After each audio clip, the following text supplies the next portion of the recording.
time, I'd like to invite Her Excellency Jolie Chang, our guest of honor, to address the gathering. Good morning. Aibawan, Vanakum, Assalamu alaikum to everybody here. Minister of Public Security, Jiran Alice, Mr. Harsha Elukupitia, Controller General of the Department of Immigration and Emigration, Mr. Vivani Gunatilake, Secretary to the Minister of Public Security, Safe Foundation Director, Distinguished Government, Civil Society, ladies and gentlemen, and especially students here today. What a pleasure it is to join you to mark the World Day Against Trafficking and to celebrate the 75th anniversary of the Sri Lankan Department of Immigration and Emigration.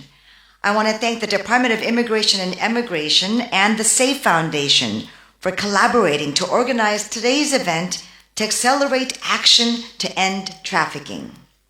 This year's global campaign against trafficking in persons urges an accelerated action to end child trafficking in particular.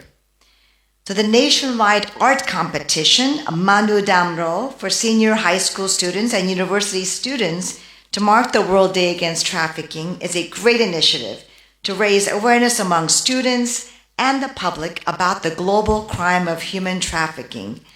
I was walking through earlier to see some of the art downstairs, and it was tremendous talent to all the students who used your empathy and you use your art skills, and through your art, you will educate and share the plight of the people who are victims of trafficking. The trafficking is a serious issue that hurts real people. This is not just about statistics or data, and it's about the stories of real lives that are impacted. So I want to share a few stories with you today. I took a trip to the Hill Country a few months ago and met with relatives of two people rescued from human traffickers. One man said his sister, a 27-year-old woman, left Sri Lanka in 2022 to go to Saudi Arabia, where she was promised employment. However, she ended up in Syria instead because of a fraudulent agent. Her family members desperately tried to locate her and filed a complaint through the Safe Foundation Civil Society Network in Nuwara Eliya. The Safe Foundation then referred the complaint to the Sri Lankan Bureau of Foreign Employment. This is where connections actually work. The Bureau then contacted the Sri Lankan Embassy in Syria, which led to the embassy officials visiting the house where she was working and talked to her and her employer. Now, based on this intervention, the woman was not forced to choose between her safety and economic stability to help her family back home. She actually decided to continue working there at her employer's residence, but the embassy, the Sri Lankan embassy, provided observers who could ensure she had acceptable working conditions, and her complaint file at the Bureau of Foreign Employment will remain open, and she will be the one who decides whether or not to seek repatriation or continue working. In another case, I met the father of a 15-year-old girl who fell prey to human trafficking. A local broker in her village forcefully recruited her and took her to Colombo in 2022. A complaint was lodged through USAID partner organizations and the Norwood Police Station. And as a result, the Women and Children's Bureau arrested the perpetrator for recruiting child labor below 16 years old, and the girl's wages for her work were paid, and she was able to joyfully return home in 2023 and be reunited with her family. So these stories illustrate the importance of the work that you all do to combat trafficking in persons. And with your continued hard work, I look forward to more success stories, happy stories like this in the future, with the aim of eventually eradicating human trafficking altogether. Now today we are gathered here with our government counterparts who are leaders in the fight against human trafficking. This issue cannot be addressed alone or in silos. It requires strong, reliable partnerships. Here in Sri Lanka, in the United States, or around the world. The U.S. is proud to work closely with the Sri Lankan government and the Safe Foundation to address this shared priority. And through USAID's support to SAFE Foundation, we're collaborating with civil society organizations, self-help groups, migrant worker societies in over 12 districts all around Sri Lanka. We have a 5-year project called Empowering Civil Society to Combat Human Trafficking and to really promote safe migration in communities across Sri Lanka. We recognize that human trafficking is a multidimensional problem, so it requires multi-dimensional solutions. And that's why we value our partnership with Sri Lanka to establish victim-centered, trauma-informed policies and strategies. For example, earlier this year, we worked with the police investigations from the Women and Children's Bureau, the Attorney General's Department prosecutors, Police Training Bureau instructors, and National Child Protection Authority investigators, along with civil society advocates to enhance forensic interviewing skills through training of child abuse investigations, and help them talk to survivors and victims with more sympathy and empathy and to really be able to capture the information.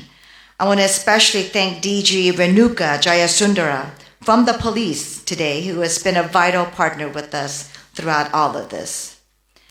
And I'm glad to see the partnership and networking among all the government institutions and civil society. I want to highlight the importance of fostering a greater collaboration to fight this grave crime, and I know that SAFE Foundation has been working closely with all of you. This includes working with the Department of Immigration and Emigration to raise awareness on the dangers of trafficking and smuggling through the booklet that you just saw we handed over, and that to be available in every passport and passport office in collaboration with the Sri Lankan Bureau of Foreign Employment and the Ministry of Labor on labor migration policy, safe labor migration, and victim repatriation and welfare. We're proud to support and advise the National Anti-Human Trafficking Task Force on its efforts to improve Sri Lanka's ability to prevent and prosecute, especially prosecute trafficking, and to support survivors. SAFE has conducted several capacity building and awareness programs with members of this task force and will continue to support the efforts in the National Action Plan for 2021 to 25. The United States recognizes the significant efforts that the government has been taking. These include increasing convictions for labor traffickers, canceling licenses, and blacklisting more recruitment agencies potentially involved in trafficking. The government also provided assistance to a great number of migrant workers and Sri Lankan diplomatic missions abroad, which is a welcome step. But more work remains to be done in Sri Lanka and globally. So this is why we need to increase efforts to investigate, prosecute, and in our State Department's annual report this year on trafficking in persons, we recommended that Sri Lanka increase efforts to investigate, prosecute, and penalize traffickers, including labor traffickers, and seek adequate penalties for convicted traffickers. And we encourage the government to proactively identify trafficking victims, including among undocumented migrant workers abroad, women in commercial sex, and ensure that victims aren't inappropriately penalized solely for unlawful acts committed as a direct result of being trafficked. In addition, we hope to see greater accessibility of victim services and support to victims who participate in trials. It takes a lot of courage to do these trials against traffickers. So thank you all for your dedication to combating human trafficking. This year's global campaign really urges that accelerated, collaborative partnership. Your efforts bring hope and honor and dignity to the most vulnerable. And seeing the art outside downstairs, it really humanized the dehumanization of what trafficking does to people. So to all of us, we have to consider the human rights aspect and respect one another and help raise the awareness through art like yours, but through talking and through collaboration with all parts of society to end trafficking for good. Thank you.